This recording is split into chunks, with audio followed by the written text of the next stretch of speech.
За өдрийн мэнд ерөнхий сайдаа би өнөөдөр төрийн өмчийн компаниудын давхарцсан болон санаатаагаар сарниулсан бүтцийн тухай ярина. Тухайн аж ахуй нэгж төрийн өмчит компаниудад байсаар байтал төлөөлөн өдөр зөвлөл, яамдуудын оролцоо, төрийн өмчийн хороо, бодлогын яам гэд бүтцүүдийн давхардуулдаг. За тэгээд 3 хоногийн татан болгосон Эрдэнэс Монгол Ирчит Монгол оройтсон бороо гэдэг шиг нэг юм бол. Шалтгаан юу гэхэд төрийн өмчийн 100 компани, орон нутгийн өмчийн 429 компани бүртгэлтэй. Төрийн өмчийн хороо нь орон нутгийн өмчийн компаниудаа мэддэггүй. 30 их найдын өртөө эдгээр дээр бүгд нь намуудын томилгоо өгдөг, намуудын зардал гардаг. Төрийн өмчит компаниудыг аваад үзье. Засгийн газар хэрэглэх газар дээр нь 28 компани, 32 компани, эрчим хүчний яам дээр нь 28 компани, сангийн яам дээр нь 5, зам төвийн хөгжлийн яам дээр нь 6 гэд төрийн өмчийн бодлого зохицуулалтын хорон дээр 21 компани байх жишээтэй. Энэ нөрөө юу гэвэл танаа яамны таны засгийн газрын сайд нар эрх мэдлээ булаацалтаад байна гэсэн үг. Манайхан чимээгүй да. Танаа яамны сайд нар эрх мэдлээ булаацалтаад төрийн өмчийг үнгүүдүүлээд давхардуулсан бүтцүүдийг бий болгож ийн гэсэн үг. Энэ хэрэг бүтцүүдийг та нар 100% төрийн өмч оронд өгч давхардуулсан бүтц зайлгаж чадах уу? Эрчим Монгол төч компани байгуулаад татан болгохдоо 8 тэрбум төгрөг захиран засуулж үрээд 4 тэрбум өртөө үлдээсэн. Үүний зөвхөн 4 тэрбум удирдлагын зардал. Эрдэнэс Монгол төч компани 2025 онд удирдлагын зардал нь 4 тэрбум байх жишээд. Сая татан болж Эрдэнэс Монгол компаниг харъя. Борлуулалт маркетингийн зардал нь 2024 онд 3.2 их найд, 2025 онд 2.5 их найд. Гэтэл Эрдэнэт төлдөр Эрдэнэс тавталгааны зэс нүүрсийг компаниуд оочлоо хүлээгээд байждаг. 3.2 их найдаар борлуулалтын зардал, маркетингийн зардал гаргах ямар шаардлага байгаагүй. Зөвхөн Эрдэнэс Монгол компани, Эрчим Монгол компани удирдлагын зардал 2024 онд 400 тэрбум, 2025 онд 451 тэрбум. Менежментийн төлбөрт 2023 он буюу сонгуулийн өмнөх жил 170 тэрбум, 2024 130 тэрбум, нийтдээ 357 тэрбумыг та нар гарын салгаар урсгажээ төрийн өмчий. Ерхий зайд хариулъя.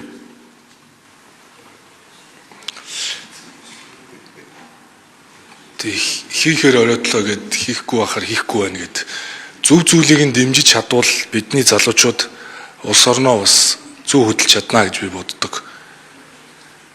Тэрнээс сөрөг хүчин заавал шүүмжлэхийн төлөө хийж байгаа зөв ажлыг заавал шүүмжлэх нь утгагүй. Тэг хийхгүй оройтсон. Би бол тэрийг хүлээн зөвшөөрч байна. Тэгтээ Эрдэнэс Монгол компани 10 компаниг татан буулгачлаа. Тэр компаниг дэрэгдэн байсан менежментийн компанитай нийлүүлээд зөвхөн хуулийнхын дагуу ажиллах шийдвэр төрсөн. 260 гаруй орон тоог цомогтгоод энэ арга хэмжээг авч хэрэгжүүлсэн. Тэгэхээр хийхгүй оройтох юм бол бүр л оройтно. Энэ нэг хийхгүй байх. Тийм учраас цаг алдахгүй тулд хийж байна. Би яг тантай санал нэг байна. Төрийн өмчит компаниуд бол хэтэрхий хувийн хвшлийн бизнесийн үйл ажиллагаанд оролцож байна. Тийм учраас хувийн хвшил хийж чадж байгаа үйл ажиллагаануудаас төрийн өмчит компаниуд салах ёстой. Тийм учраас нэг компани дээр үнэлгээ хийгээд аудит хийгээд түүнийг бирж дээр гаргах гэвэл нэг компани дээр багадаа хамгийн хурдандаа 3 жил. Тэгэхээр ашигтай ажиллаж байгаа компаниудынхаа шээрийг нийлүүлээд хөрөнгө оруулалтын сан болгоод бирж дээр гаргах замыг сонгож байгаа. Тийм учраас компани засаглал илт тод нээлттэй болно буюу засаглал илт тод болох бирж дээр гарахын зорилго бол хяналтанд орно гэсэн үг. Тийм учраас өнгөрсөн хугацаанд явж ирсэн энэ тендергүй зохион байгуулагддаг таныг нөгөө тамгын дарга багт тэтгэврийн зээл тэглэсний чи үр төлбөрийг Эрдэнэс Монгол хойд хормогоор урд хормогоо нөхөөл тавьж байгаа. Тэгэхээр бас ингээд аль болох зөв болох гэж явж байгаа ш. Би биенийхээ зөвийг зөв, бурууг буруу гэж л урагшлаа. Өцөөгөө шийдэж гүшүүн 1 минут. Манай учлалсаа дон сар андуураад байгаа шүү. Тухайд магадгүй л шалтгаантай байсан. Би тэрүүд ерөнхийдөө тамгын газрын дарга нэгдүгээр байгаагүй. Хоёрдугаар та миний нэг асуултанд хариулсангүй. Сайд нар чи эрх мэдлээ булаацалтаа төрийн компаниуд чинь тал талаас нь булааж аваад байна гэдэг. Энэ бол сайд нарын чинь давхардуулсан бүтэц. Яагаад би танд энийг хэлээд өгнө гэхээр та сүүлийн 10 жил энэ бүх төр данхаагүй та захин мөнгөслийн яамны сайд байсан. Засгийн газрын зөвлөх газрын дэд дарга байсан. Засгийн газрын дарга байсан. Тэргүүн шадар сайд байсан. Улсын хурлын дарга байсан. Одоо та ерөнхий сайд. 3 удаа сайд 2 удаа дарга. Хамгийн том дарга Монголын.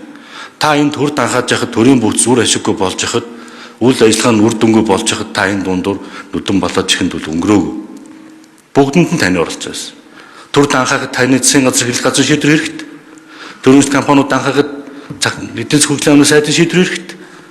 Та энэ оролцоонд оролцоогүй байна гэж байхгүй. мөнхийн оролцоотой байсан. Тийм учраас сайд нар ч ирэх мэтлээ ягаад булгаас төрөөс Ерхий сайд хариулъя. Би хэрэглэхийн дарга багтаа төрийн өмчт компани энэ бүтээн засаглал ил тод байдлыг сайжруулах хуулийг боловсруулж өргөн мэдүүлсэн. Нийтийн өмчийн хуулийг би өргөн мэдүүлсэн. Их хурал дээр жил болж байгаа. Ажлаа би хийсэн.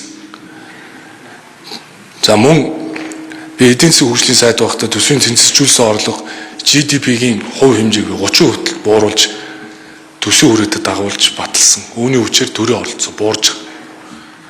Энэ зөвхөн энэ харьцаагаар. Тийм учраас өөрийн хариуцах албан дээр байхдаа би хандлагын өөрчлөлт хийя гэж үргэлж хичээдэг байсан. Би цахим хөгжлийн сайд байхдаа төрийн 1200 үйлчилгээг цахим руу шилжүүлснээр 20% хэмнэлтийг бий болгосон. Энэ болгоныгоо одоо би угсарч үр дүн гаргахаар ажиллаж байгаа. Тийм учраас тодорхой бас үр дүн гаргах болно. Тэгэд ажиллаараа бас харуулж байгаа. Хийсэн ажилд бас зөвийг зөв, бурууг буруу гэж дүгнэхийг хүсье.